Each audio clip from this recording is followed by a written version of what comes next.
बिस्मिल्लाहिर्रहमानिर्रहीम। कल जो हज 2026 के हवाले से वीडियो लगाई थी उसमें जो कमेंट आए मैं उनके आंसर दे रहा तो मोस्टली रिपीटेड सवाल थे सारे। सबसे पहले ये था कि हमारी ऐप नहीं चल रही।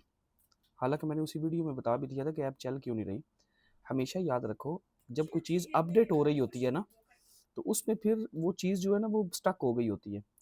जब भी कोई समझो हज ऐप पे अपडेट आने वाली होती है ना, उस टाइम हज ऐप लॉग इन नहीं करती, चाहे वो पाकिस्तान में हो या ओवरसीज़ हो। ओवरसीज़ का तो वैसे ही छोटा मोटा इशू आता रहता है, तो इसमें कोई परेशानी वाली बात नहीं है कि सारे यही बार-बार पूछ रहे थे ना।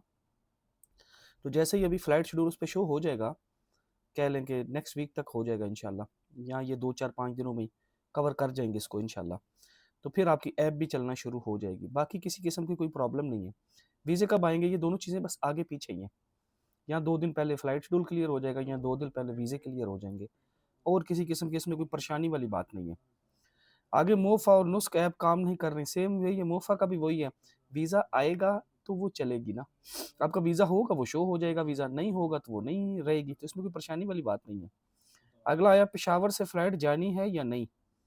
पेशावर वाले इस्लामाबाद से जाएँगे, वो पेशावर से नहीं जाएँगे, ये चीज़ याद रखिएगा। क्योंकि रोड टू मक्का वाले जितने हैं ना, तो ये पेशावर वाले इस्लामाबाद आएँगे। आगे सवाल आ गया, रोड टू मक्का क्या चीज़ है? रोड टू मक्का कोई बड़ी लंबी-चौड़ी चीज़ नहीं है, जिसको इतना हाइलाइट किया जाता है। सिंपल ये है कि आपकी जो इमिग्रेशन सऊदीया में होनी होती है, वो पाकिस्तान में ही हो जाती है एयरपोर्ट पे। हाँ, एक फैसिलिटी है कि आपका जो सामान है ना, वो आपके होटलों तक आ जाता है।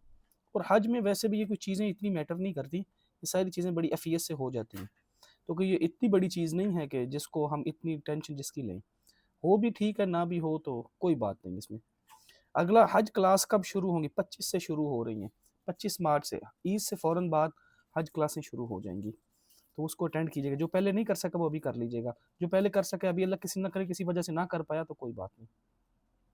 ओवरसीज़ वैक्सीनेशन कब करवाएँ? जब पाकिस्तान आएँगे तब करवाएँ, और पाकिस्तान आके ही करवाएँ, बाहर से ना करवाइएगा। जब आज हज पाकिस्तान से कर रहे हैं तो बाकी काम भी पाकिस्तान से करवाएँ। ओवरसीज़ ने वहाँ से वैक्सीन करवा ली, बताया ना करवाइएगा। तो क्या वो मानी जाएगी या नहीं? नहीं मानी जाएगी ना, आपको यहाँ से दोबारा करवानी पड़ेगी। इसी तरह एक क्वेश्चन आ रहा था कि हम अभी अपना ग्रुप मर्ज कर सकते हैं? अभी ग्रुप मर्ज नहीं हो सकता। फ्लाइट शेड्यूल चेंज कर सकते हैं? ये भी अभी चेंज नहीं कर सकते। ये चीज़ें तकरीबन क्लोज़ हो चुकी हैं। अगर किसी का अभी इरादा बना है हज का, तो वो क्या करे? वो दुआ करे और नेक्स्ट साल की तैयारी करे इंशाल्लाह। नेक्स्ट साल वो लाज़िम जाएगा अल्लाह के हुक्म से। बस पैसे अपने पास जमा रखिएगा। और इसमें एक सवाल ये किया जाता था कि जिन्होंने हज के पैसे जमा करवा दिए हुए हैं, अभी हज पे गए नहीं, तो क्या उस पे वो भी ज़कात दें कि नहीं? उस पे कोई ज़कात नहीं है, वो आपके पैसे लग चुके हों। अब कोई और क्वेश्चन हुआ तो वो कर लीजिएगा, बाकी ये रिपीटेड ना कीजिएगा। हज ऐप अगर नहीं चल रही तो कोई बात नहीं, चल जाएगी, वीज़े भी आ जाएँगे, बाकी काम भी हो जाएँगे इंशाल्लाह। बाकी दुआ में याद रखें, खास माफ़, अल्लाह हाफ़िज़।